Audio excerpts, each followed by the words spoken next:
অভিযোগ আমার যে বীরগ্রামে অঞ্চল সভাপতি শাহাবুদ্দিন শেখ ওরফে দানি, উনি একটি বাড়ি করেছেন বেআইনি জায়গায় এবং ওখানেই মানে ম্যাপভুক্ত রাস্তার ওপরে বাড়িটা আছে, শম্ভপুর চক্ষঞ্জাদি বর্ডারে বাড়িটি, এবং ওখানে বেশ কিছু লোককে পয়সা নিয়ে বসিয়েছে। ওগুলো আমি প্রতিবাদ করাই, আমাকে মিথ্যা মামলায় ফাঁসানো হচ্ছে এবং মিথ্যাভাবে চক্রান্ত করা হচ্ছে যাতে আমি একটু আমাকে দমাতে পারে। অবৈধ খাদান চালাতো, মানে 2 নম্বরের সাথে শাহাবুদ্দিন ওরফে দানি অঞ্চল সভাপতি 2 নম্বরের সাথে পুরোপুরি যুক্ত। ওর নোংরামো অনেক কিছু আছে, সেগুলোকে ঢাকার জন্যে ও এইগুলোকে বের করছে।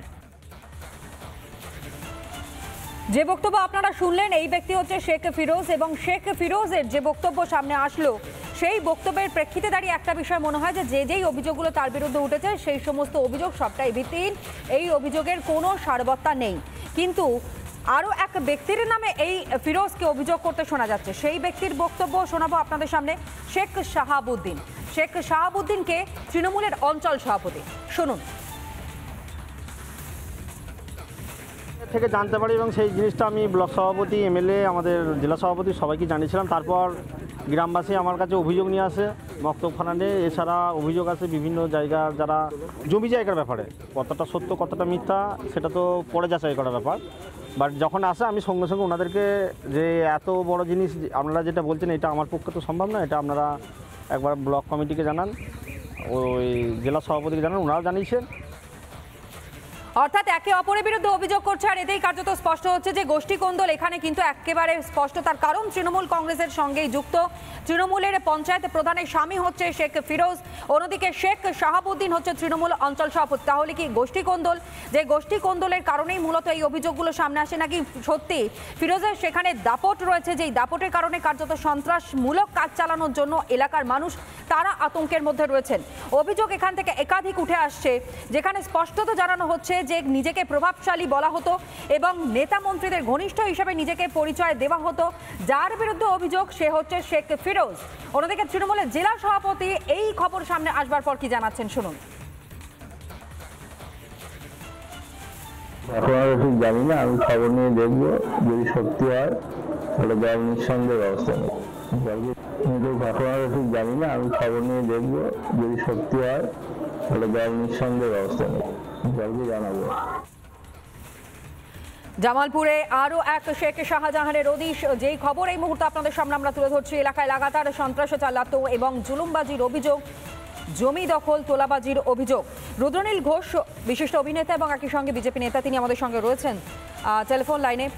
রুদ্রনীল, যে অভিযোগটা উঠে আসছে এটা মূলত জামালপুর, যেখানে শেখ শাহজাহানের মতন আরও একজনের খোঁজ পাওয়া গেল যার নাম শেখ ফিরোজ। এলাকায় দীর্ঘদিন ধরে সন্ত্রাসমূলক কাজ চালিয়ে চলেছে, তৃণমূলের ছত্রছায়া রয়েছে এবং স্ত্রী পঞ্চায়েত প্রধান।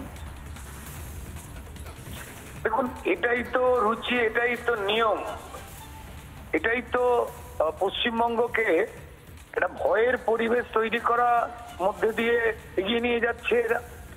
এদিকে পুলিশ, এদিকে ক্রিমিনাল।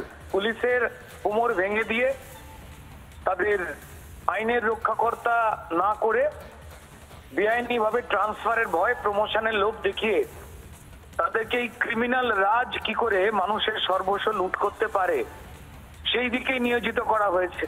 এবং এদের এই যে উন্নয়ন বলে এরা যে কথাটা বলে, হ্যাঁ উন্নয়ন তো হয়েছে, তৃণমূল নেতাদের সম্পত্তি বৃদ্ধিতে উন্নয়ন হয়েছে, ক্রিমিনালে জন্ম দেওয়াতে তারা উন্নয়ন করেছেন, ক্রিমিনাল রাজে উন্নয়ন করেছেন, আর মানুষের অবনতি হয়েছে জীবনযাত্রা। এই ভয়ের পরিবেশ, এইভাবেই তো পুলিশের যোগ সাজসে পুলিশকে নির্দেশ দিয়ে এদের বাড়িয়ে তুলেছে। হিন্দু মুসলমান কেউই নিরাপদ নয়, এরা ক্রিমিনালকে পছন্দ করে, যারা ক্রাইম করে, মানুষকে লোটে।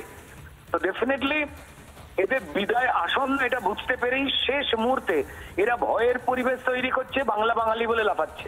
আরে বাঙালিকে চোর বানালো কারা, বাঙালিকে লুট করলো কারা, তারা আজকে বাংলা নিয়ে কাঁদছে। এই ক্রিমিনাল রাজ আমাদের খতম করতেই হবে।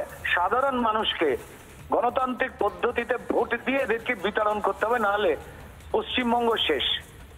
বেশ, ধন্যবাদ জানাই আপনাকে। রুদ্রনীল ঘোষ তিনি এই মুহূর্তে ছিলেন আমাদের সঙ্গে টেলিফোন লাইনে। নানা ধরনের কন্টেন্ট দেখার জন্য লাইক করুন, শেয়ার করুন আমাদের ফেসবুক পেজ, সাবস্ক্রাইব করুন আমাদের ইউটিউব চ্যানেল। পাশাপাশি অন্যান্য ব্রেকিং নিউজের জন্য অবশ্যই চোখ রাখুন রিপাবলিক বাংলায়।